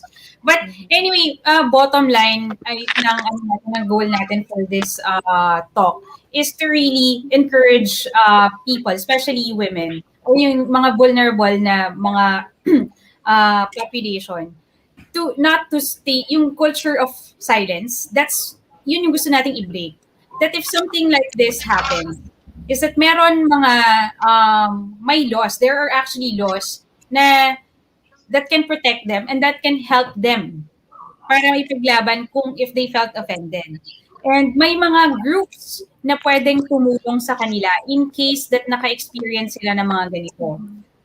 So yun, I think yun yung importante. Hindi pwedeng kasalanan ng biktima or you cannot stay silent all the time.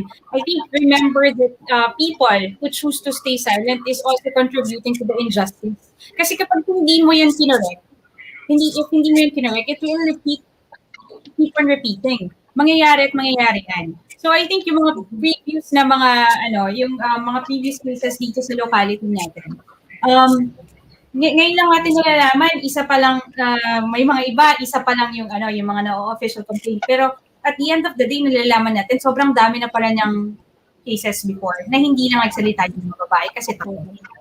So, how do you really break this stigma of victim, yung parang victim blaming or abuse? So, Anika, how do you address yung issue ng yung mga biktima ayaw magsalita, they don't want to come forward? Ano bang kailangan natin gawin? I think the very thing that we're doing right now is also, in a sense, giving them avenue to actually contemplate and look back from hindsight Kaya I think maganda yung mga avenues na ganito. I mean, nag-uusap tayo online. Pinag-uusapan natin ano nga ba yung problema, ano nga ba yung root cause. For them to realize that, hey, I'm not alone, merong naka-experience nito, gaya ko, we need to speak up. I think mas kailangan lang natin siguro i-reiterate. I mean, well, sa families natin, we can start with our families, and then, to our workplace and to our communities. Kasi parang kung wala talagang awareness among them, I mean, it's a norm eh.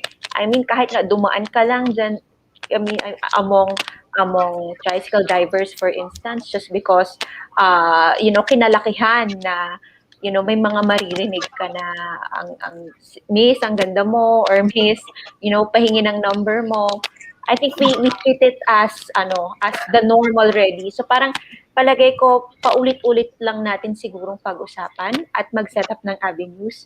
Well, since we are here already, and we are all in the same page. I mean, we're advocates to actually eradicate harassment, be that in workplace, in the streets.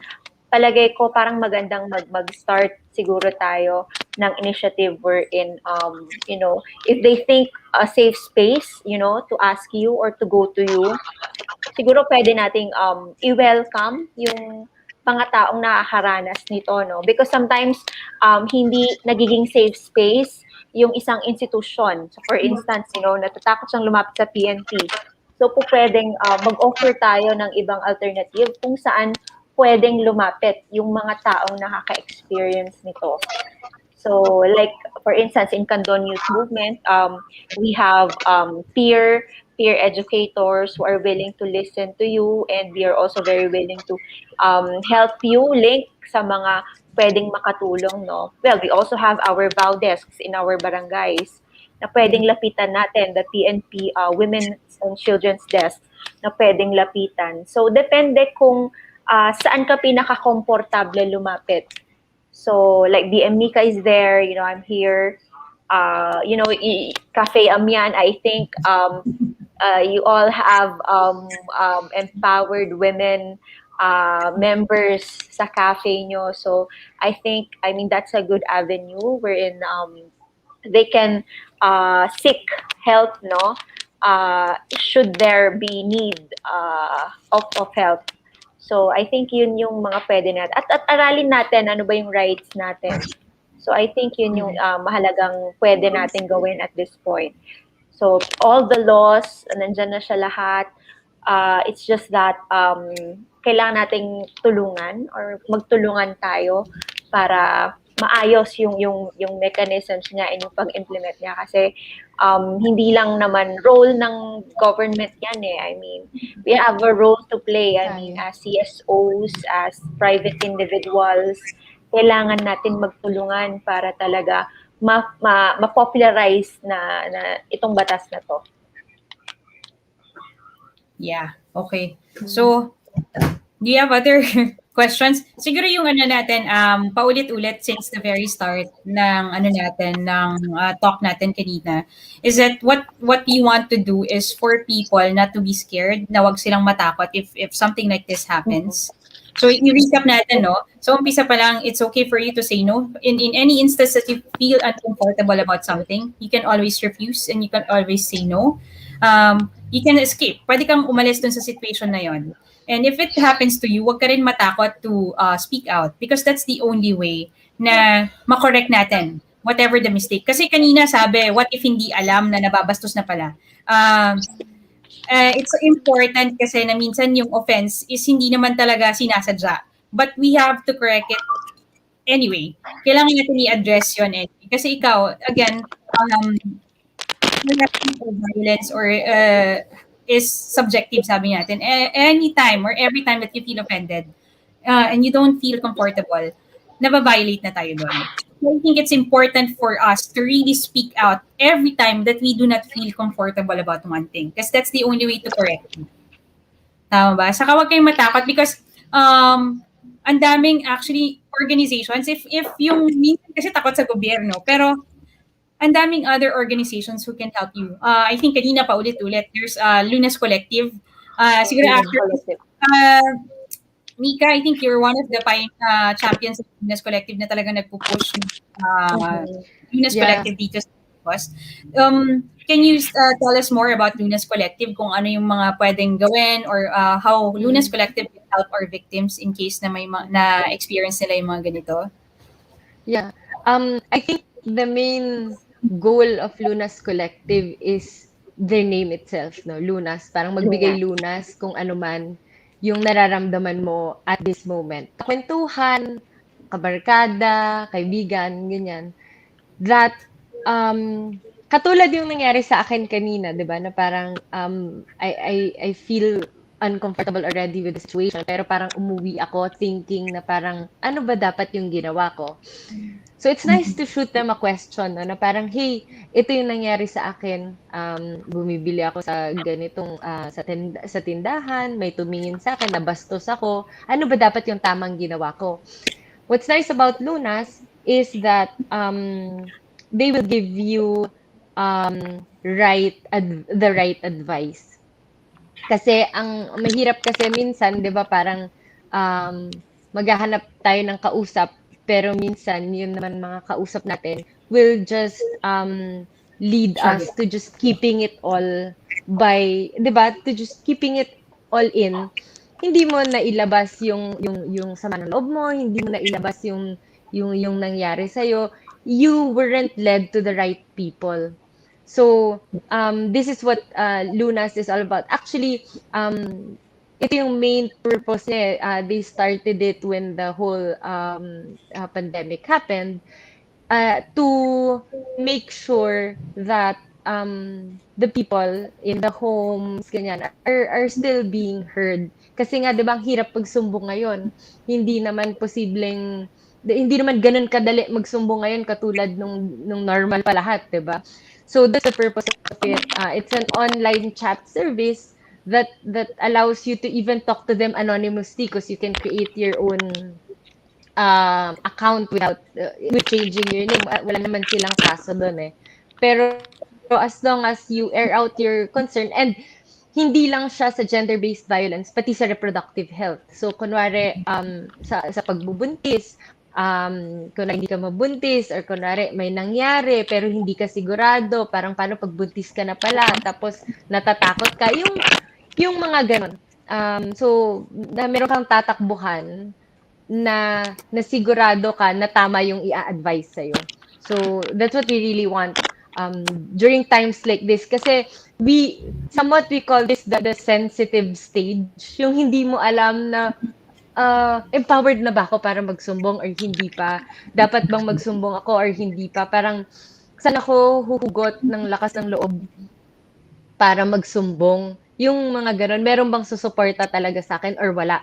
So lahat yun, pwede niyong itanong sa Lunas Collective. And then later on, they will connect you to the right people, meaning pwedeng sa psychometrician, sa psychologist, sa doctor, sa police, or kung saan man na they think na kailangan mo ng tulong. So that's what Lunas Collective is all about. So any concerns you might have with gender-based violence and reproductive health, you can message them. And what's nice is that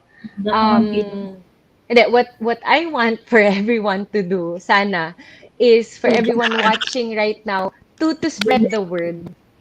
We tried doing that by sharing it in our social media accounts, ganyan, pero maybe it's not enough. So it's nice to just keep talking about it, to keep sharing it to your friends, because you'll never know, sharing it might actually save a life, or it might, empower someone to making the right decision. So yun yung hope natin for Lunas Collective, especially during the pandemic na lockdown tayong lahat, 'di ba? Ang hirap lumabas, ang hirap magsumbong. So kahit paano, kahit ganun man yung situation natin ngayon, it's very easy for us to reach out and to know that that someone's going to help us. And then the office of Consijo is there, Amian is there, Judge Vida is there.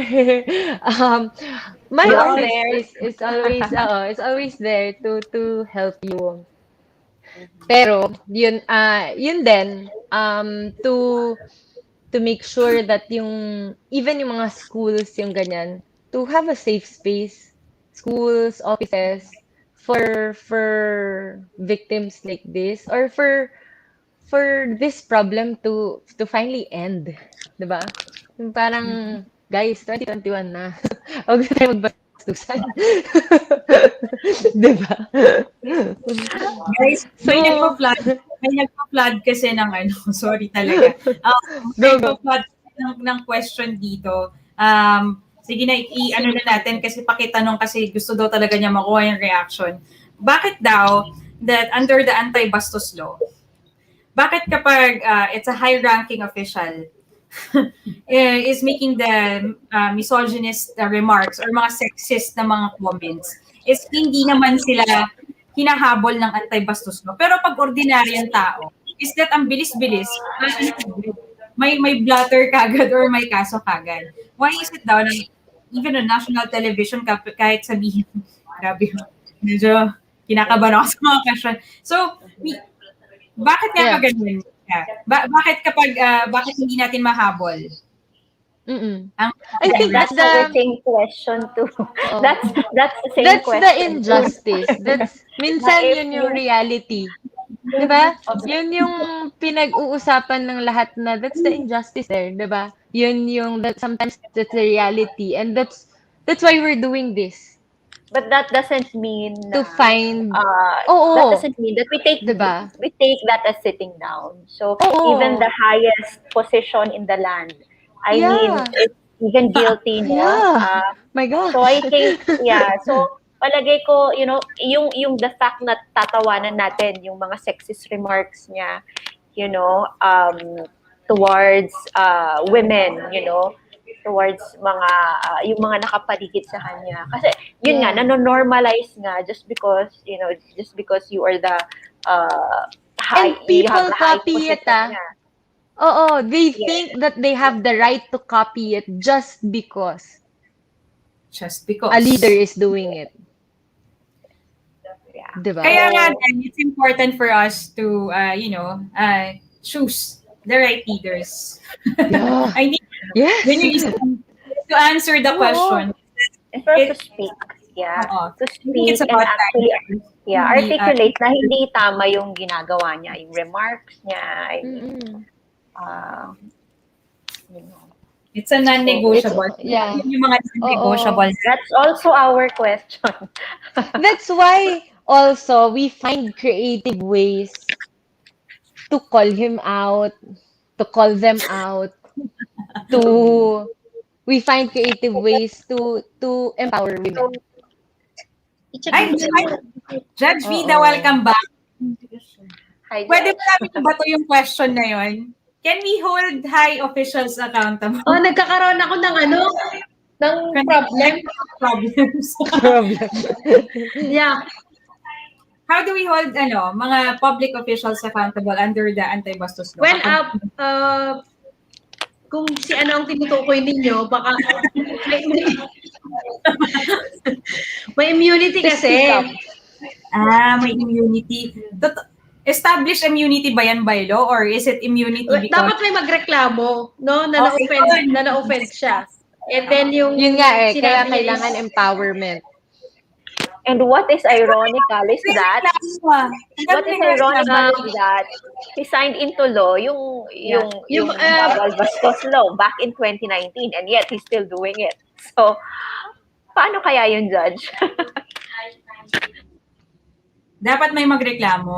Yun lang naman, I think that's the keyword there, is dapat meron magreklamo. Ihabla mo kung gusto mo. I know. Actually, ang mga tsaka yung mga natin, yung mga yung mga high-ranking officials natin, meron tayong meron kasing immunity, no? Established immunity ba yan, Judge? Is it an immunity prescribed by the law? Or immunity sa imagination natin? May load pa. Ay, gusto ko yan. May advisor si ano. Sana may ganun din ako eh. No? Parang ano na. Yeah. So, I think medyo na natin, we've hit most of the goals na gusto natin na iparating today. Yes, nasa constitution yun. They're immune from prosecution. Pag yung ginawa nila is hindi, meron talaga. May immunity. Nakakalungkot naman Clear yung ba ako? immunity Kasi na yun. parang naghang ako, no? Medyo po. May konting delay. Let's give the kay Judge Vida. I'll pick up on Judge. Mag-meet muna tayo habang na nag-connect na yung connection natin. So yung Ate Cats parang hindi pa nagmi-meet. Oo nga. May 1 minute delay ata kay Judge Vida. No, but what she's trying to say, so it is prescribed by law na merong immunity yung mga high-ranking officials sa pagdating na ma-prosecute, tama ba? I think yun yung na-mention ni Judge Vida. But I think this shouldn't stop you from sharing your story. This doesn't stop you from your right to freedom of speech. Okay. Tama. No? So meaning you can talk about it. Let's keep talking about it. I think that's and one you're safe. Oo. Sige. So, why don't we do closing statements? Let's go to Mika first. Mika, any closing statement about kasi nantay natin closing statement. Baka mamaya pa. Paubos na kasi yung kape niya, so kailangang mag-closing statement na. Ubos na din yung kape ko. But, to close it, no, I think I mentioned empowerment many times already during this talk, no, for me to highlight that. That you really you have to find the group, you find friends who you can find common, alam mo yun, meron kayong yung makakahanap ka ng yung katulad nito na alam mong susuportahan ka, na alam mong may empower ka. And it's nice to bring people in. It's nice to share your knowledge with other people, especially those who are scared to talk. So more than anything, it's breaking that silence. Because a lot of people are still silenced. A lot of people still choose to be silent. And a lot of people choose to be that way because ayaw nilang makaabala. Katulad nung ginawa ko, di ba? Ayokong makaabala, ayoko ng ma-hassle, ayoko ng issue, ayokong mawalan ng trabaho. Yung mga problema na gano'n, ayokong mawalan ng Pero katulad nga ng sinabi ni Ate Joanne kanina, that it's the only way for this to end. So, if this is the only way for it to end, then there's a stronger need for us to do it even more. So, number one, to not stop talking about it, to share it to as much people as you can. And another thing is to start it within yourself and the people closest to you. Sometimes we think na parang yun yung parang napakaliit na bagay, but it's actually the strongest testimony that will eventually create ripples because you share it with your family, you share it with your kids. These people have their own sets of friends. These people have their own sets of whoever they mingle with. So you will create ripples. And then once it creates ripples, then we hope to live in a community na mapayapa, na walang bastos. So, I think that's my parting words. Parting words. So what Yeah. Mika was trying to say is that we need to keep on talking about it so that magkakaroon ng domino effect, and the issue will stay until ma-resolve natin yung problema. Mm-mm. Tama. Okay. Mika, thank you very much for your time. For always pioneering mga women advocacies like this one. So, Joanne, how about you? Any powerful? Powerful talaga. Yeah, so to cap it off, sexual harassment or gender-based violence happens every day, everywhere, and it's sad to think na naging common na to, no?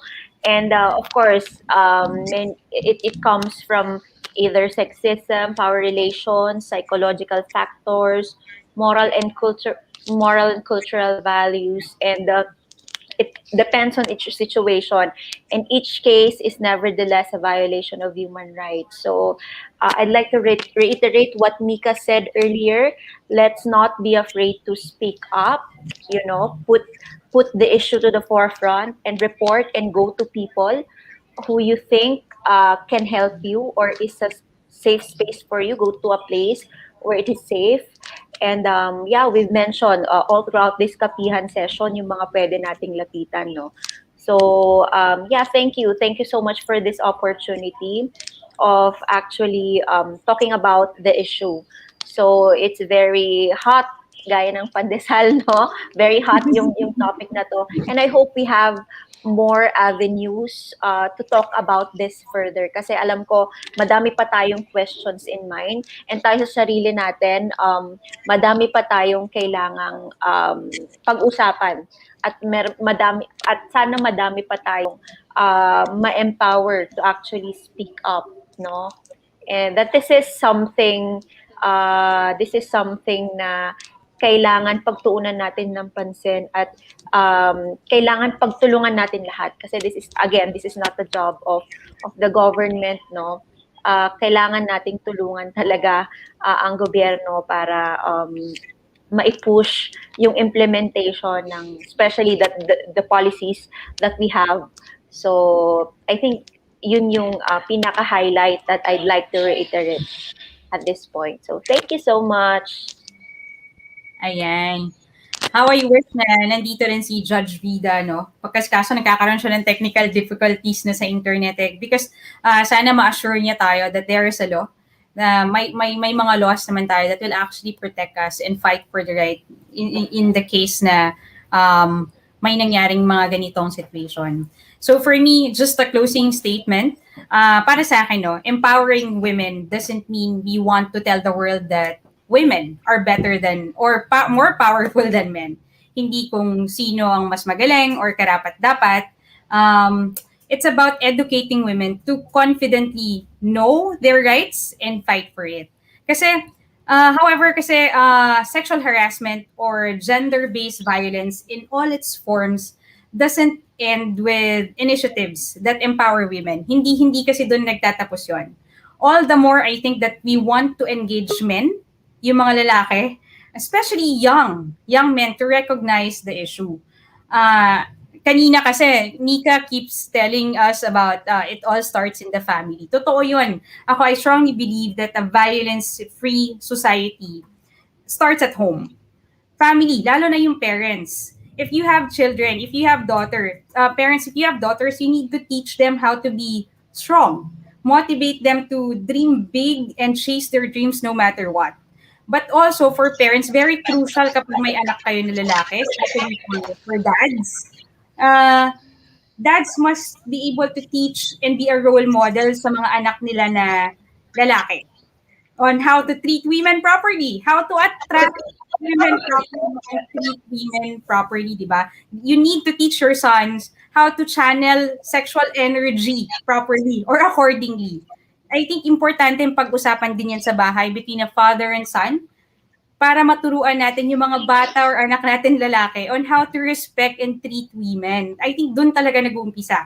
Parents must be able to teach children about boundaries and how to respect people, lalaki man yan or babae. Because it all starts from there. Yun siguro yung isang importante para ma-attain natin yung community that's, who respects each other and who treats each other equally. Yun. I think that's nakabalik na si Judge Vida, so we have an assurance of the law. So, Judge Vida, welcome back. Yes. Nagkaroon ng problem sa connection ko anyway. Ayan, closing Sana ba tayo? Okay. Actually, narinig ko naman yung mga closing statement ninyo na very powerful. Like yung dapat hindi ka manahimik lang. And tama yun, nag-start sa family, yung orientation. And yung sa mga batas naman natin, may mechanism siya na sinasabi na dapat may mga posters na nakalagay sa mga establishments, sa schools, including hospitals, mga training centers, and mga public places na yung mga actions ay mga actuations na gano'n na alam natin offensive, pwedeng i-report. Yun nga lang ang problema, saan sila magre-report? Kasi kung minsan natatakot, di ba? No? So dapat nakalagay din doon kung sino yung pwedeng kontakin na tao or puntahan na board or agency para i-report kung ano yung mga pambabastos na ginagawa. And dun sa perspective naman ng batas ng ating kung minsan may bias din kasi yung ibang tao na kapag nagpunta na sa korte ang nasa isip gastos at saka delay, no? Hindi naman na ganun ngayon yung judicial process natin. And may mga makakatulong naman kung criminal cases wala namang kailangang gastusin kasi nandiyan naman yung prosecutor na pwedeng tumulong pag may mga cases na ganyan pag gusto nang i-lodge yung kaso. Meron tayo dyan yung very competent lawyers from sa fiscal, sa public attorney's office. We have also IBP legal aid. Pag takot or pag nahiyang pumunta sa police, pwedeng dumiretso sa lawyers kung gusto ng free na mga advice. Meron tayo yung IBP legal aid na sa Bigan yung office nila.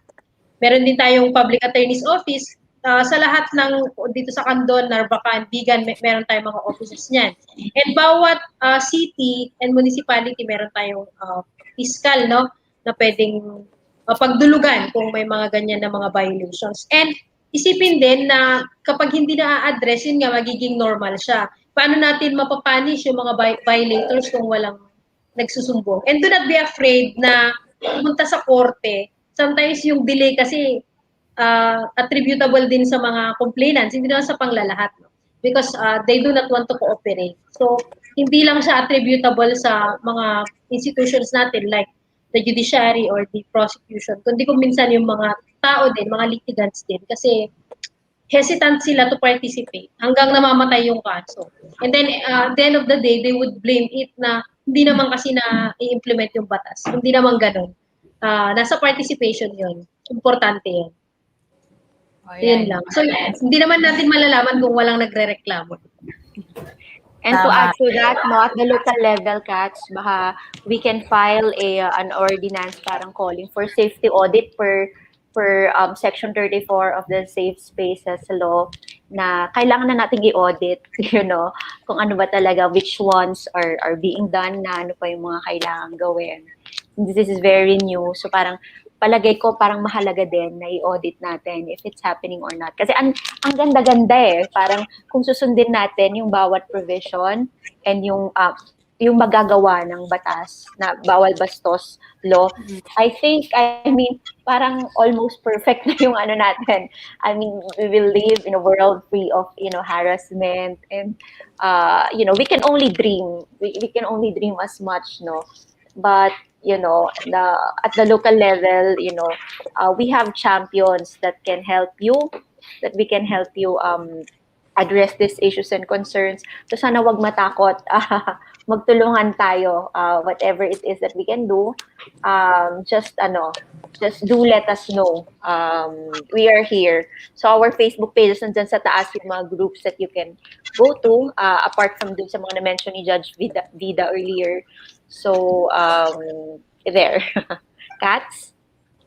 Oh, okay. Alam mo, hindi ko alam kung bakit parang mali ata yung time slot natin. Kasi ang dami-daming humahabol ng mga questions ngayon. And we're really sorry na hindi na namin pwedeng i-pick up yung mga ibang questions. But I think we're trying to, ngayon pa lang sa private chat namin is we're already brewing for part 2. This time kasama mga lalaki. Kasi parang importante ata na i-engage natin yung men's perspective dito sa topic. Para hindi naman nila sabihin na gender bias tayo dito. Yes, of course. So, ayan, I think meron na kami, may nabanggit, may na-float na ng mga pangalan. And sana pumayag sila because these people are also parang very knowledgeable. Yung pagkalalaki nila is resonating all over the place. So I hope we get to invite them. Pero yes, we'd like to tell our viewers right now. At saka yung mga hindi na po namin ma-pick up yung question, please stay tuned. Baka, hopefully, magkaroon talaga kami ng part 2 and we'll pick up from where we left off from here. Yung mga tanong, you can, if you have questions, actually, pwede nyong i-throw sa CYM, sa Puso Ti Probinsya, Cafe Amian, so that baka pwede kaming mag-create or mag-draft ng another forum just to answer those questions and clarify yung mga questions ninyo na kailangan natin i-pick up from here. But medyo napahaba na yung natin yung kwentuhan natin for today. Gusto man natin i-extend. Tapusin na muna natin ngayon so that magkaroon tayo ng avenue for a part 2. Ika-cut natin muna para talaga ma-push through yung part 2 natin. 'Di ba? So, again, Joanne, thank you. Oh my God, Ren, pwede ka nang lumabas.